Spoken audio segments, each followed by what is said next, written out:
사도행전 22장 1절부터 29절까지의 말씀을 쉬운 성경으로 우리 다 같이 합독하겠습니다. 저의 아버지와 형제가 되시는 여러분, 이제 제가 해명해 드리겠으니 잘 들어주시기 바랍니다. 그들은 바울이 히브리 말로 연설하는 것을 듣고는 더 조용해졌습니다. 바울은 말을 계속했습니다. 나는 유대인입니다. 길리기아 지방의 다소에서 태어났지만 이 도시에서 자랐고 가말리엘의 제자로서 그 밑에서 우리 조상의 율법대로 엄격한 교육을 받았습니다. 나는 오늘 여기 모인 모든 사람들처럼 하나님에 대해 열심히 있었습니다. 나는 예수의 도를 따르는 사람들을 핍박하여 그들을 죽이기까지 했으며 남자든 여자든 가리지 않고 그들을 붙잡아 감옥에 넣었습니다. 대제사장들과 모든 장로들이 내 말이 사실이라는 것을 증언해 주실 것입니다. 나는 그들에게서 다마스커스에 있는 형제들에게 보내는 공문서를 받았습니다. 그래서 나는 그곳에서 있는 신자들을 붙잡아 예루살렘으로 데려와서 벌을 받게 하려고 다마스커스로 떠났습니다. 정오쯤 되어 내가 다마스커스에 가까이 이르렀을 때에 갑자기 하늘로부터 밝은 빛이 나를 둘러 비쳤습니다. 나는 땅에 엎어졌고 사울아 사울아 어찌하여 나를 박해하느냐 라는 소리를 들었습니다. 내가 주님 당신은 누구십니까? 라고 물었더니 그분이 내게 나는 내가 박해하는 나사렛 예수다 라고 대답하였습니다. 나와 함께 있던 사람들은 그 빛은 보았으나 나에게 말씀하시는 분의 음성은 듣지 못했습니다. 나는 주님 제가 어떻게 하면 되겠습니까? 라고 물었습니다. 그때 주님께서는 일어나 다마스커스로 가거라. 거기에 가면 내가 해야 할 일을 모두 일러줄 사람이 있을 것이다 라고 대답하였습니다. 나는 그 빛의 광채 때문에 앞을 보지 못하게 되었습니다. 그래서 나와 함께 가던 사람들의 손에 이끌려 다마스커스로 들어갔습니다. 다마스커스에 아나니아라는 사람이 있었습니다. 아나니아는 모세의 율법을 따라 경건한 사람이었으며 그곳에 사는 유대인들에게 존경을 받는 사람이었습니다. 아나니아가 나를 찾아와 내 곁에 서서 사울 형제의 눈을 뜨시오 하고 내게 말했습니다. 그 순간 나는 눈을 떠 그를 보았습니다. 그때 아나니아가 말했습니다. 우리 조상의 하나님께서 오래전에 당신을 택하셔서 그분의 뜻을 알게 하셨고 그 의로우신 분을 보게 하시며 그분의 입에서 나오는 말씀을 듣게 하셨습니다. 당신은 모든 사람들에게 당신이 보고 들은 것을 전하는 그분의 증인이 될 것입니다. 그러니 이제 무엇을 더 기다리겠습니까? 일어나 세례를 받으십시오. 그리고 그분의 이름을 부르십시오. 그러면 죄 사함을 얻게 될 것입니다. 그 후 내가 예루살렘으로 돌아와 성전 뜰에서 기도하고 있는 도중에 어떤 환상을 보게 되었습니다. 그 환상 중에 주님을 보았는데 주님께서 내게 말씀하셨습니다. 서둘러 예루살렘을 떠나라. 이곳 사람들은 네가 나를 증언하는 것을 받아들이지 않을 것이다. 그래서 나는 대답했습니다. 주님, 이들은 제가 여러 회당을 돌아다니며 주님을 믿는 사람들을 잡아 감옥에 가두고 때리기까지 한 일을 잘 알고 있습니다. 뿐만 아니라 주님의 증인인 스데반이 죽음을 당할 때에 제가 그 자리에 있던 것도 알고 있습니다. 저는 그때 거기에 서서 그들이 스데반을 죽이는 일에 찬성했으며 그를 죽이는 사람들의 옷을 맡아 주기까지 했습니다. 그러나 주님께서는 내게 가거라 내가 너를 멀리 이방인들에게 보내겠다 하고 말씀하셨습니다. 사람들은 바울의 말을 여기까지 듣고 있다가 목소리를 높여 이런 놈은 없애버려라 살려두어서는 안 된다 라고 소리 질렀습니다. 그들은 고함을 지르며 옷을 벗어던지고 공중에 먼지를 날렸습니다. 그러자 천부장이 부하들에게 바울을 병영 안으로 데려가라고 명했습니다. 그리고는 사람들이 바울에게 그렇게 소리 지르는 이유가 무엇인지를 알아내려고 바울을 때리면서 조사해 보라고 했습니다. 군인들이 바울을 묶고 때리려 하자 바울이 옆에 서 있는 로마 백부장에게 말했습니다. 죄가 있다는 것이 밝혀지지도 않은 로마 시민을 때리는 것이 로마법에 맞는 일입니까? 그 말을 들은 백부장은 청부장에게 가서 이제 어떻게 하실 계획입니까? 이 사람은 로마 시민입니다. 라고 일렀습니다. 바울에게 다가가 물었습니다. 당신이 로마 시민이라는 말이 참말이오? 바울이 그렇습니다 하고 대답했습니다. 천부장이 말했습니다. 나는 돈을 많이 들여서 로마 시민권을 얻었소. 바울이 말했습니다. 나는 태어날 때부터 로마 시민인 사람입니다. 그러자 바울을 신문하려던 사람들이 곧 물러났습니다. 천부장은 바울이 로마 시민이라는 사실을 알고 그를 결박한 일로 두려워했습니다. 아멘. 오늘 본문 말씀이 참 길어서 걱정도 많이 되시겠지만 그 설교 시간은 거의 똑같기 때문에 그렇게 걱정 안 하셔도 될 것 같습니다. 특별히 우리 중고등부 자녀들이 수련회를 갔다 오고 나서 여러분들은 큰 변화를 못 느끼셨는지 모르겠지만 저번 주부터 우리 아이들이 안 자고 있습니다. 안 자고 잘 들으려고 집중하려고 하니까 보실 때마다 격려도 많이 해주시고 우리 자녀들이 예배를 통해서 회심케 되는 그 은혜도 충만하게 임하게 여러분 기도 많이 해주시길 바랍니다. 오늘 우리가 읽은 사도행전 22장 이 말씀은 여러분 단순한 간증이 아닙니다. 바울이 왜 이런 삶을 살 수밖에 없었는지에 대한 신앙적이고 여러분 역사적인 변론입니다. 지난주에 어떤 내용을 우리가 봤었습니까? 정말 이스라엘 백성들 어렵고 헐벗고 있는 그 상황들을 돕기 위해서 이 사도 바울이 여러 지역에 있던 사람들을 데리고 와서 이 예루살렘을 도우려 하는 그때에 이 에베소에 온 유대인들로부터 이 거짓 비난을 당하게 됩니다. 그리고 폭행을 당했던 그 사도 바울은 아이러니하게도 이 예루살렘에 주둔하고 있는 이 로마 군대와 천부장의 개입으로 구출되는 것을 우리가 지난 시간에 보았었습니다. 그때 바울은 여러분 한번 생각해 보세요. 저는 이 상황을 생각해 봤을 때 여러분 너무 절박하지 않았겠습니까? 수없이 많은 사람들이 나를 달려들어서 나를 때려 죽이겠다고 막 때리고 뭔가를 던지고 막 이럴 때였는데 여러분 산 것만으로 피투성이가 됐을 것이고 산 것만으로 너무 감사해야 될 이때 어떻게 이런 생각을 할 수 있었을까라는 생각이 들 정도로 사도 바울은 천부장한테 부탁을 합니다.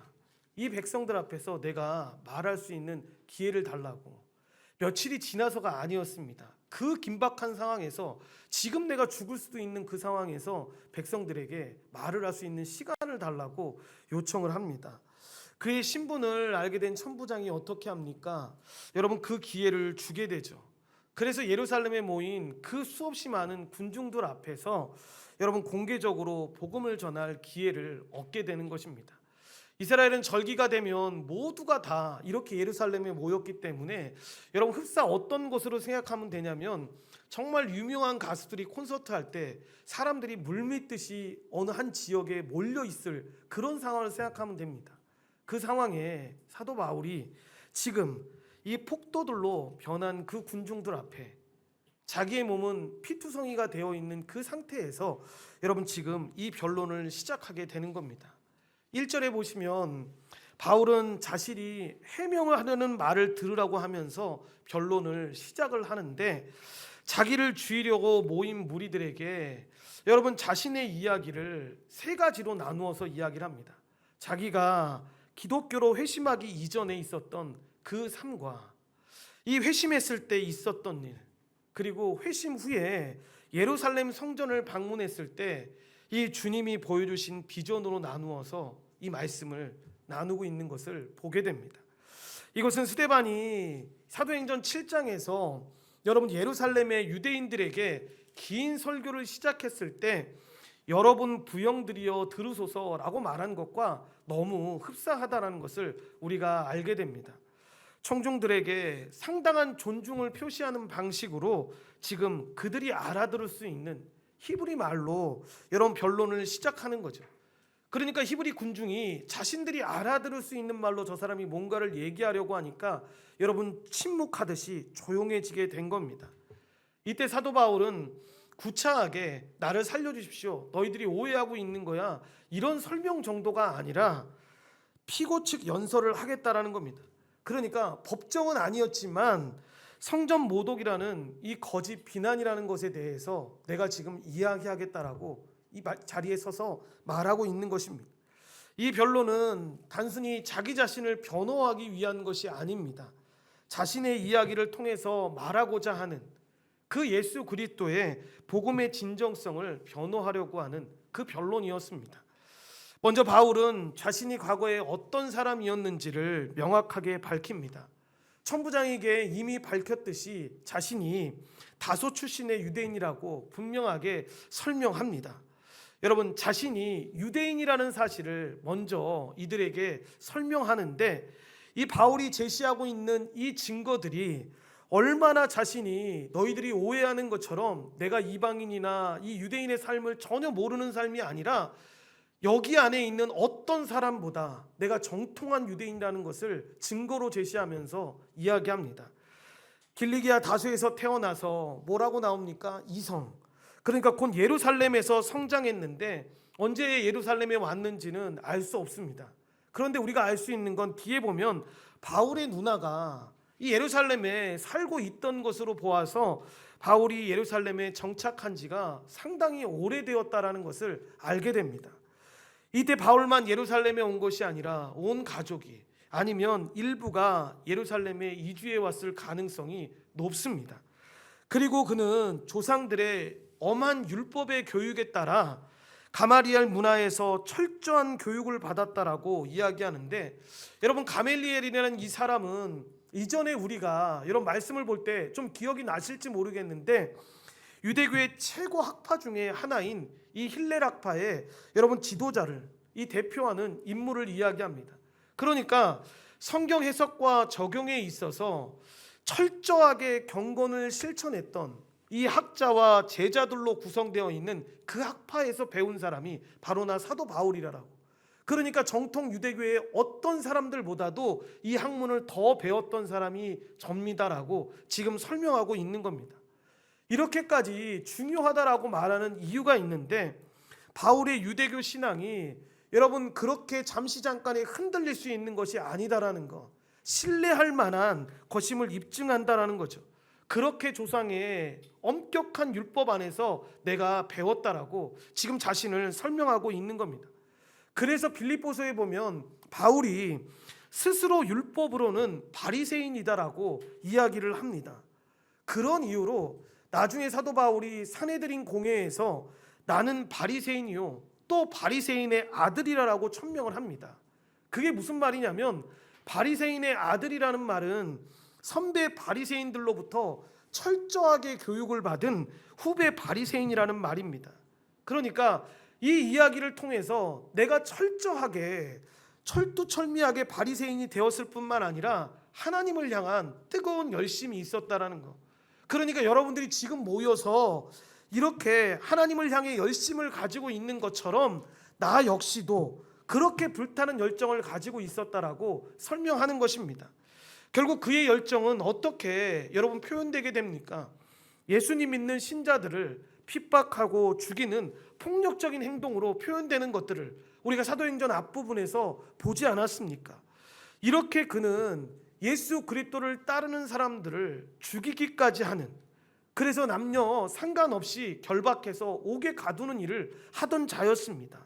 그런 그가 회심하기 이전에 삶의 근본적인 목적이 무엇이냐라고 이야기했을 때, 십자가에 처형된 그 나사렛 사람 예수를 따라다니는 자들을 여러분 뿌리채 뽑는 것이 여러분 내 삶의 목적이다라는 걸 우리가 사도행전 앞부분에서 보았던 겁니다.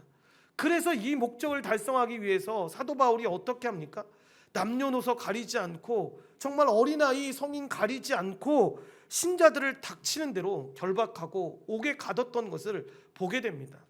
왜 이 열심이 대단하다라고 설명하냐면, 여러분 산헤드린 공회에서 예전에 여러분 중도적인 입장을 취하면서 이 사도들을 박해하는 것을 막았던 자 중에 누가 있었습니까?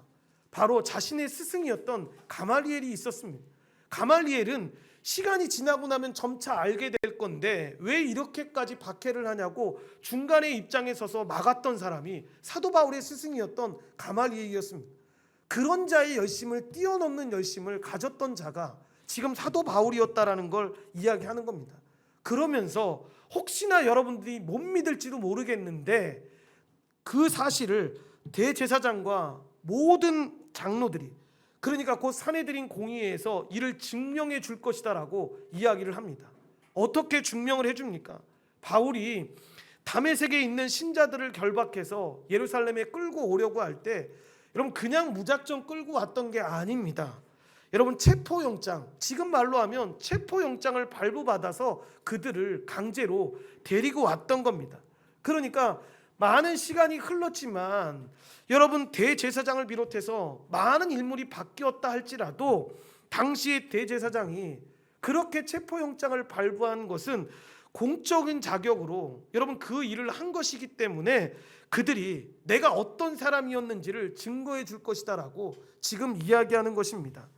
이렇게 사도 바울은 내가 여러분들이 생각하기에 어떻게 보일지 모르지만 얼마나 철저한 유대인이고 얼마나 철저한 바리새인인지를 이렇게 회심하기 이전의 모습을 통해서 보이는 것입니다. 그렇게 변론을 시작하는데, 그리고 나서 여러분 자신이 다메섹에서 경험했던 그 극적인 사건을 이야기하는 겁니다.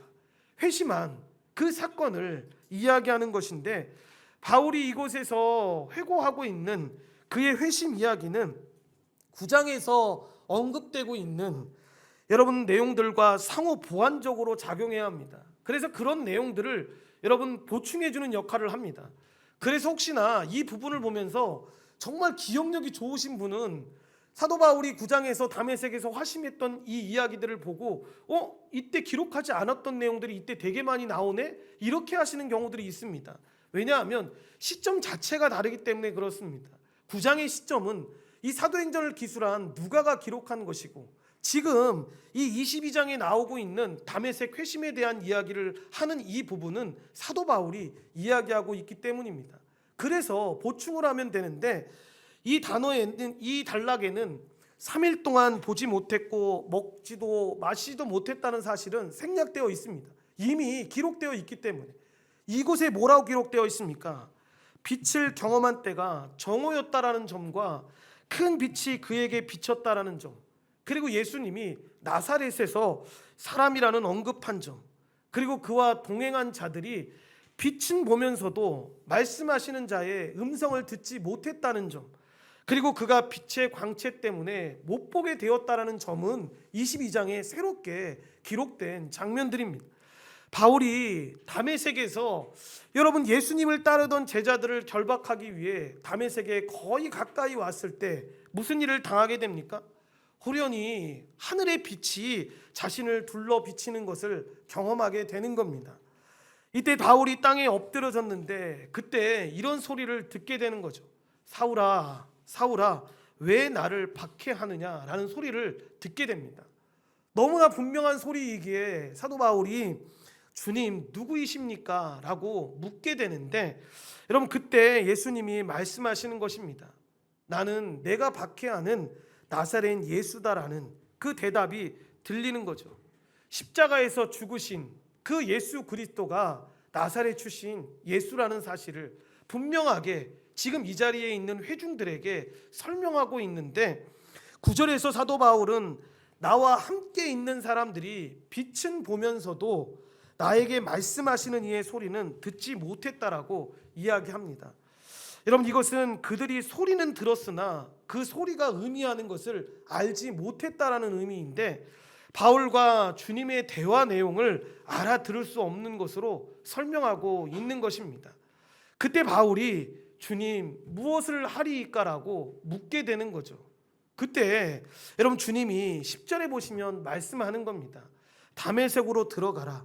내가 해야 될 일들을 거기서 누가 이르리라라고 말씀하고 있는 겁니다. 여러분 회심했을 때 우리가 주님의 백성으로 살아갈 때 나타나는 가장 큰 특징이 이 안에 나옵니다. 뭐냐면 말씀하시는 분의 권위를 적극적으로 인정을 하게 됩니다.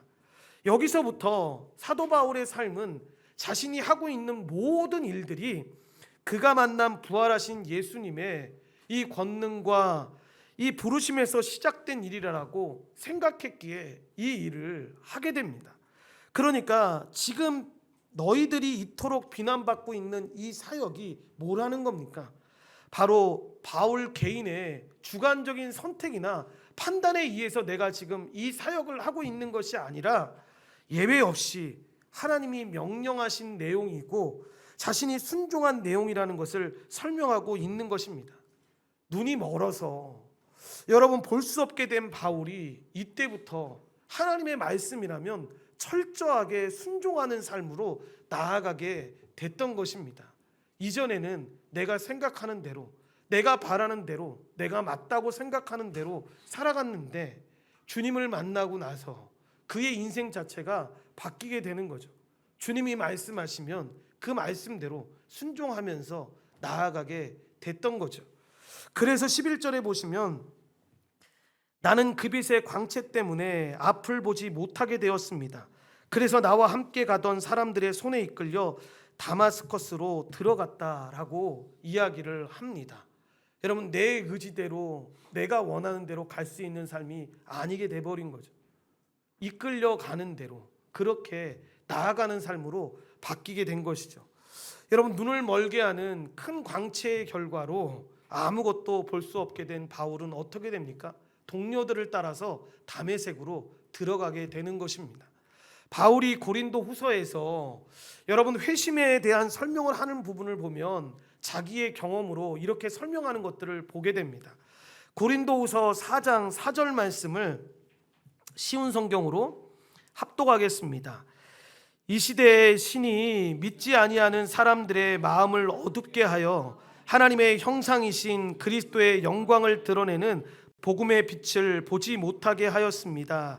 아멘.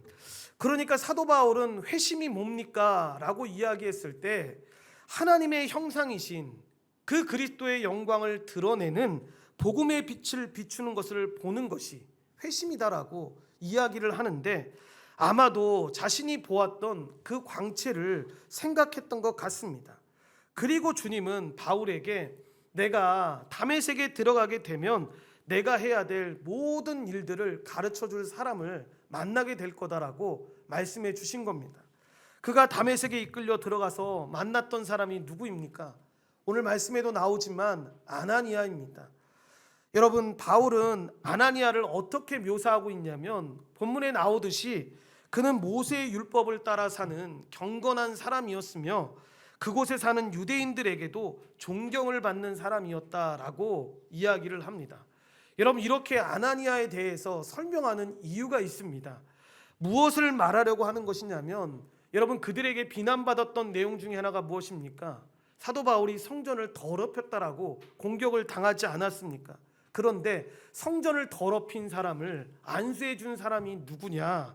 바로 경건한 유대인이었다라고 이야기하면서 반박하는 것입니다. 이 경건한 유대인인 아나니아가 이런 바울을 뭐라고 칭했냐면 형제 사울아라고 청해졌습니다. 무슨 얘기냐면 너희들이 그렇게 정말 말 같지도 않다라고 말하는 나를, 바울을 이 경건한 동료 유대인으로 아나니아는 인정해 주었다고. 그가 다시 보라고 하자 즉시 이 눈이 다시 열려서 그를 쳐다보았다라고, 기적이 일어났다라고 설명하고 있는 것입니다. 이제 다시 보게 된 바울에게 아나니아가 할 일을 말해줍니다. 14절부터 15절 말씀을 우리 다 같이 합독하겠습니다. 그때 아나니아가 말했습니다. 우리 조상의 하나님께서 오래전에 당신을 택하셔서 그분의 뜻을 알게 하셨고 그 의로우신 분을 보게 하시며 그분의 입에서 나오는 말씀을 듣게 하셨습니다. 당신은 모든 사람에게 당신이 보고 들은 것을 전하는 그분의 증인이 될 것입니다. 아멘. 바울을 택하신 분이 누구라고 이야기합니까? 우리 조상들의 하나님이었다라고 이야기하고 그 하나님께서 자기의 뜻을 알려주셨다라고 이야기합니다. 여기서 자기 뜻이라는 게 무엇입니까? 예수 그리스도의 십자가 죽음과 부활, 영광을 포함한 하나님의 구원 계획을 이야기하는 겁니다. 그러니까 하나님은 그 의인을 보이셨는데 그 의인이 바로 예수 그리스도이고 볼 뿐만 아니라 그 음성을 듣게 하신 것입니다. 주 예수를 위하여 보고 들은 것에 대한 증인이 되라고 보고 듣게 하셨는데, 자신이 예수 그리스도의 증인이 된 것은 바로 우리 조상들의 하나님이 택하신 결과라고 지금 바울은 증언하고 있는 것입니다. 내가 열심히 믿고 내가 어떤 선한 일을 했기 때문에 하나님이 보여주신 게 아니라 우리 조상들의 하나님, 여러분이 믿고 계시는 그 하나님이 나를 택하셨고 그분이 자신의 뜻을 가리켜서 이 구원 계획을 나에게 설명해 주셨다고, 그리고 그것을 전하라고 말씀해 주셨다라는 것을 이야기하는 겁니다.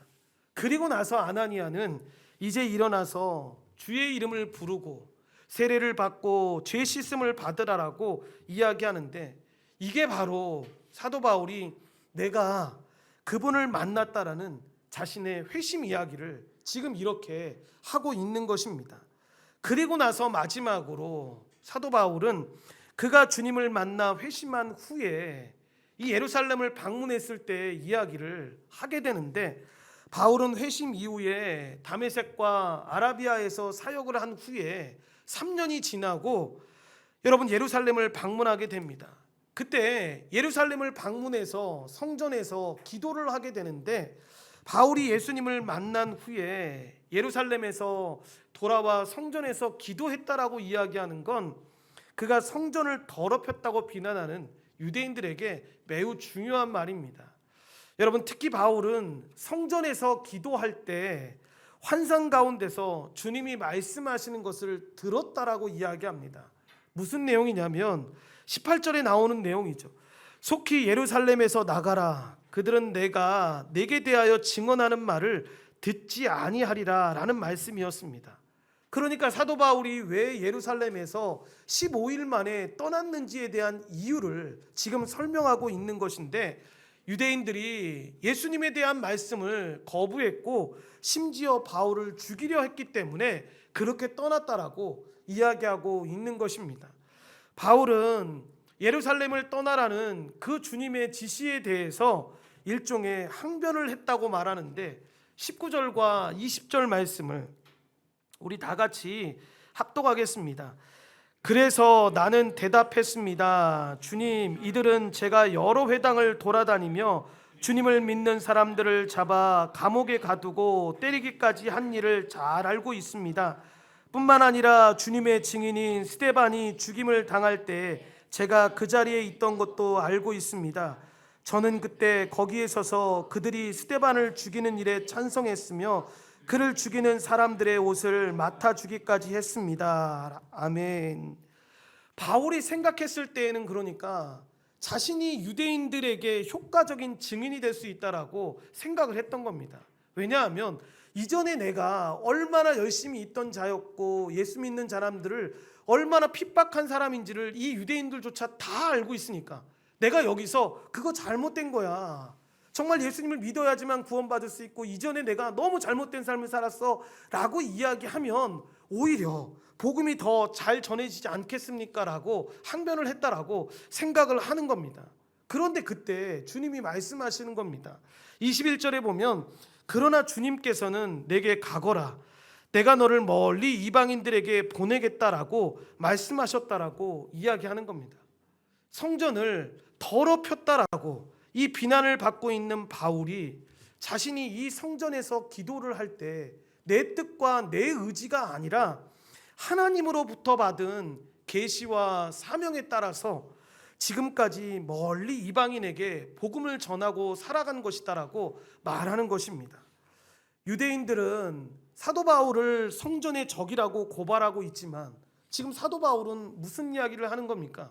성전에서 하나님으로부터 사명을 받아서 나는 지금 이 일을 하고 있다라고 이야기하고 있는 것입니다.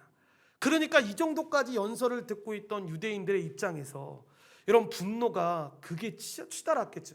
그러니까 말씀을 이때 멈추게 됩니다.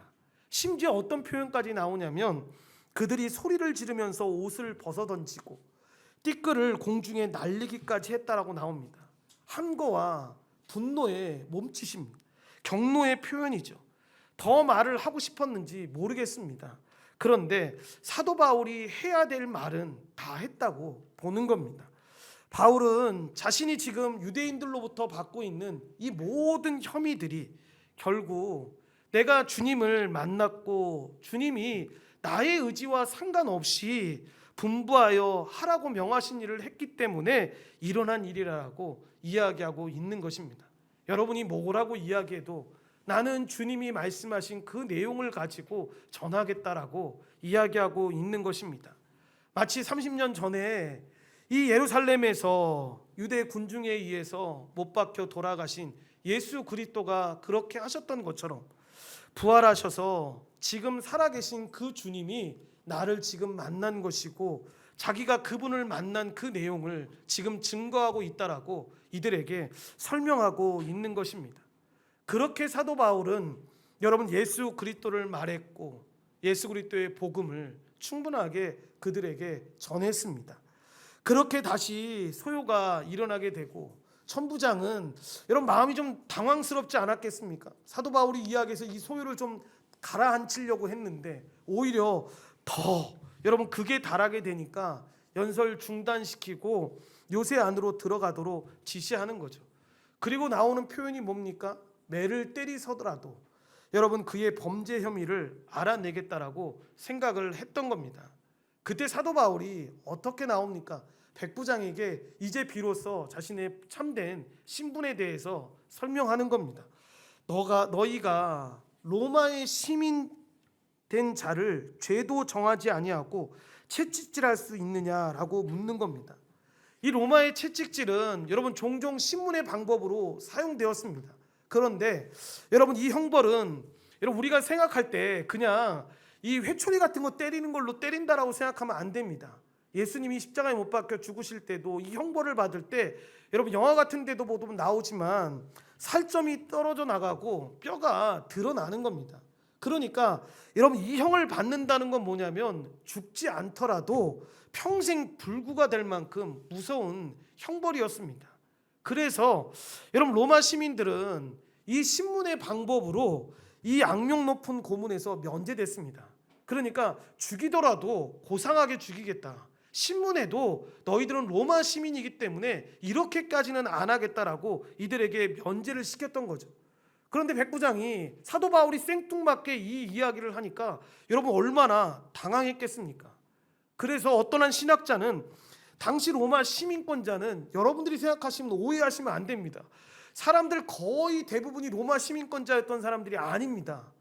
지금 사도 바울이 예루살렘에 있던 이때 동부 지중해 지역에서는 여러분 매우 드문 영예였습니다. 그러니까 로마 시민권을 가지고 있는 사람들이 그 안에 많지 않을 때였습니다.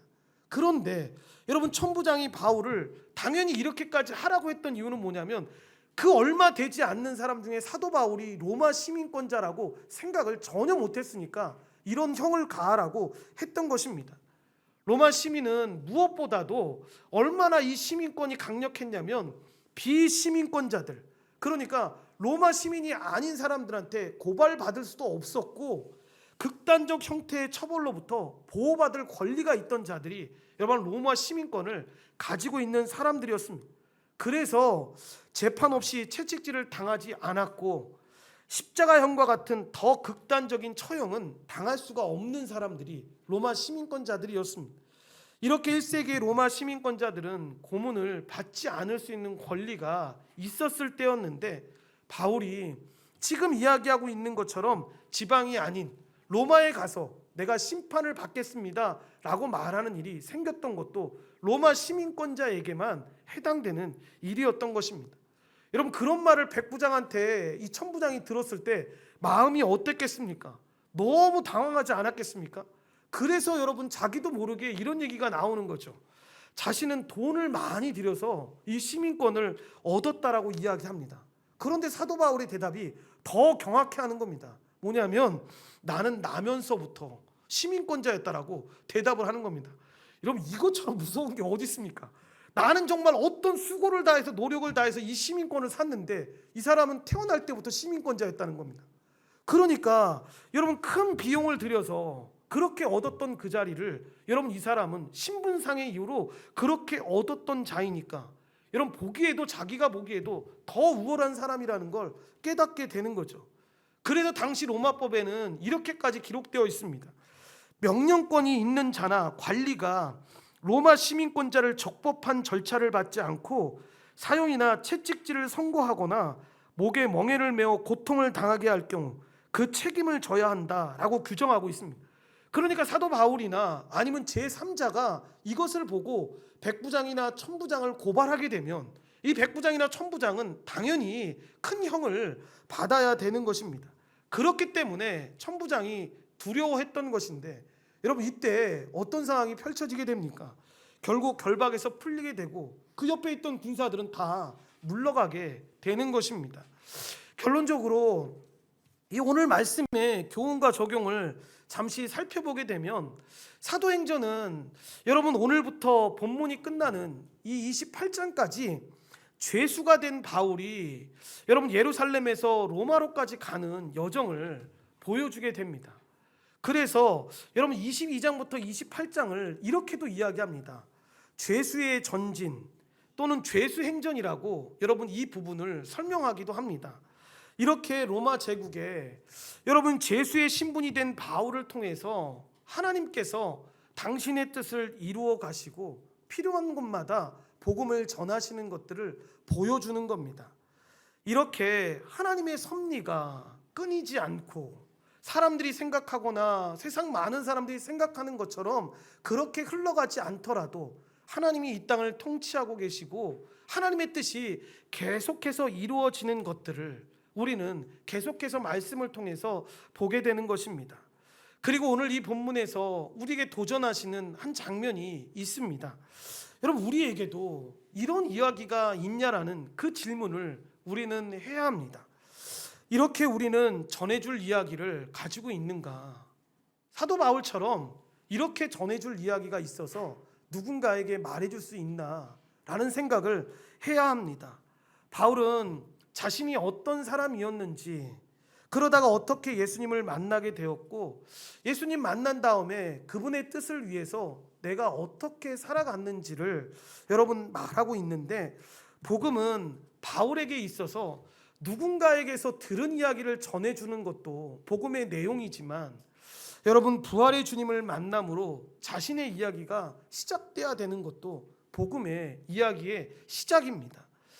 대학 시절에 저에게 참 기억에 남는 교수님 중에 한 분이 계셨는데, 저희 학교가 학교적으로 굉장히 어려움을 당해서 모든 교수님들이 다 교체되는 그런 시기가 있었습니다.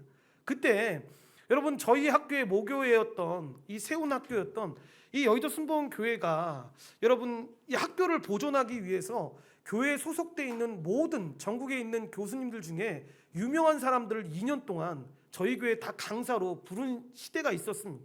그때는 여러분 전교수들보다 대학 강사들이 더 권위 있는 사람이었습니다. 심지어 서울대나 연고대 교수였던 분들이 와서 시간 강사를 했으니까. 그러니까 절대로 오지 못하는 사람들이었는데, 여러분 담임 목사지 않습니까? 담임 목사가 가서 부탁을 하니까 어떤 분 같은 경우는 심지어 무릎을 꿇기까지 했다고 합니다. 제발 이 학교 넘어지면 안 되니까 가서 좀 제발 가르쳐주면 안 되겠냐고. 그 중에 한 분이 그 교수님이셨습니다. 저희에게 대학 국어를 가르친 교수였는데, 여러분 한 학기가 끝날 때마다 굉장히 학생들한테 항의를 많이 받기도 했습니다. 왜냐하면 수업 중에 상당 부분을, 여러분 대학 국어면 대학 국어를 가르쳐야 하지 않습니까? 상당 부분을 저희들한테 던졌던 질문 중에 하나가 뭐였냐면, 거기 있는 학생 잠깐 일어나 보라고. 그러면 여러분 당신이 회심했던 이야기를 이 많은 학생들 앞에서 이야기해 줄 수 있겠냐고. 국어를 공부하러 갔는데 이게 신학 공부를 들어가는 시간도 아니고 국어 시간에 그 얘기를 물어보니까, 그런데 저희 학교가 여러분 좀 독특한 신학교였기 때문에 신학생이 아니더라도 다 예수를 믿는 사람들이 오는 거였습니다. 그때 제가 충격을 받았던 장면 중에 하나가 바로 그 장면이었습니다. 네가 회심한 장면에 대해서 회심한 이야기를 해달라고 하는데, 여러분 상당수의 대학생들이 여러분 신학교로 올 정도면 어느 정도입니까? 그 교회에서 다 알아주는 애들입니다. 그런데 일어났을 때 애들이 대부분이 취했던 행동이 거의 똑같았습니다. 머리를 끄적끄적 거린다거나, 교수님 뭘 그런 걸 물어보시냐고. 저는 그냥 예수님 믿었어요. 그리고 그냥 예수님 믿어서 구원받았어요. 지금같이 개인주의가 막 팽배했던 시대도 아니었습니다. 어떤 한 학생이 일어나서 그 설명들을 하는 거죠.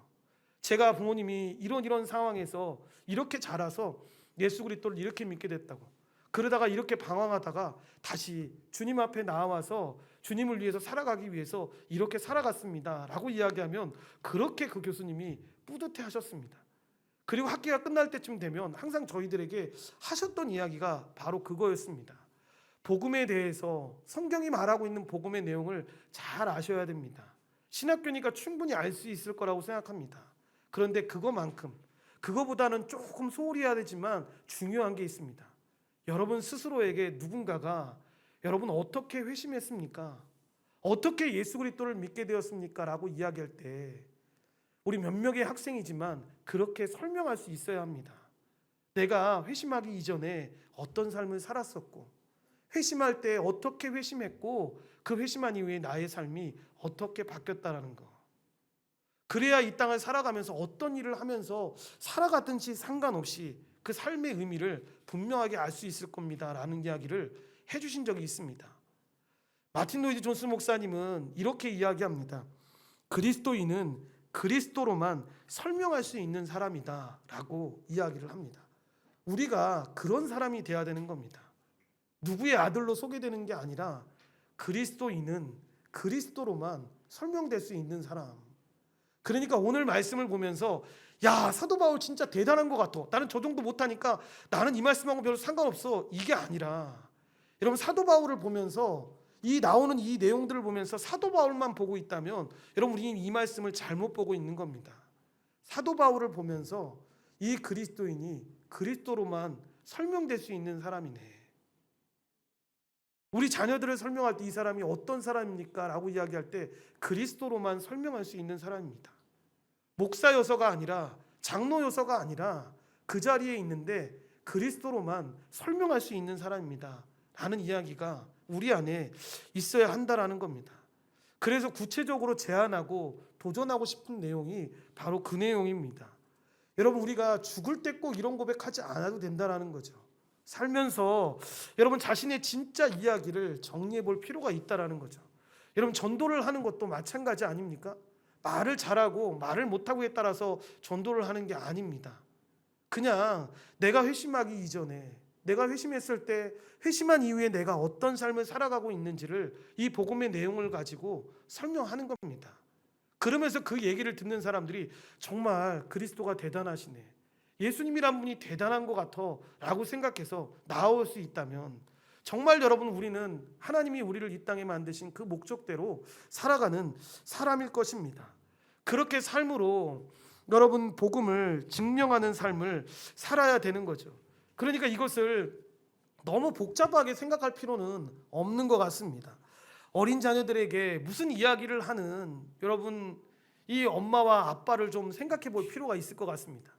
얼마 전에 저희 아들이 엄마 아빠가 어떻게 만나고 결혼했는지 궁금하다고 해서 한참 동안을 그 얘기를 해줬던 기억이 있는데, 이 아이는 지금 여자친구를 사귀고 있지는 않지만 관심이 있어서 굉장히 주의 깊게 엄마 아빠가 어떻게 만났고 어떻게 이 해서 결혼까지 하게 됐는지를 듣고 굉장히 그렇게 받아들이는 거였습니다. 여러분 이 이야기가 여러분 꼭 연애 이야기였기 때문에 그랬겠습니까?